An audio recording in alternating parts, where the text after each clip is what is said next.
দোয়া কবুলের গল্প।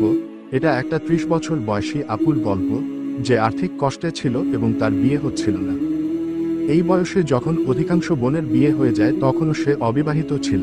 সে এতটা আশাহত হয়ে গিয়েছিল বিয়ে আর নিজের সন্তানের জন্য যে সে পুতুল কিনে সেগুলোকে নাম দেয় আর নিজের বাচ্চার মতো এগুলোর সাথে খেলা করা শুরু করে। তার এক বান্ধবী তার এই অবস্থা দেখে যে বিয়ের জন্য সে কত অস্থির হয়ে গেছে, তখন সে তাকে ইস্তিগফার করতে বলে। আপুটি তার উপদেশ গ্রহণ করে আর ইস্তিগফার শুরু করে এই আশায় যে আল্লাহ তাকে ক্ষমা করবেন আর তাকে রহম করবেন। বোনটি ইস্তিগফার করতে থাকে আর দিন দিন ইস্তিগফারের পরিমাণ বাড়াতে থাকে। সুবহানাল্লাহ। কয়েক মাসের ভিতর তার বিয়ে হয় কানাডার একজন ডাক্তারের সাথে, যেটা অসম্ভব ছিল।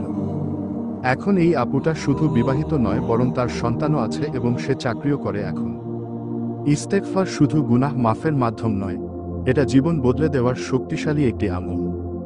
আল্লাহ কুরআনে বলেছেন, আমি বলেছিলাম তোমরা তোমাদের রবের কাছে ইস্তেগফার করো, নিশ্চয়ই তিনি অত্যন্ত ক্ষমাশীল। তিনি তোমাদের জন্য আকাশ থেকে প্রচুর বৃষ্টি বর্ষণ করবেন এবং ধন সম্পদ ও সন্তান সন্ততি দ্বারা তোমাদের শক্তিশালী করবেন, তোমাদের জন্য উদ্যান সৃষ্টি করবেন এবং তোমাদের জন্য নদী প্রবাহিত করবেন। সূরা নূহ 10-12।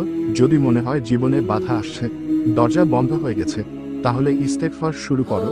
আল্লাহ প্রতিশ্রুতি দিয়েছেন যে তিনি রিজিক বাড়াবেন, সমস্যার সমাধান দেবেন। যখন আমরা ইস্তেগফার করি তখন আমাদের হৃদয় পবিত্র হয়, আর আল্লাহ পবিত্র অন্তরের দোয়া কবুল করতে ভালোবাসেন।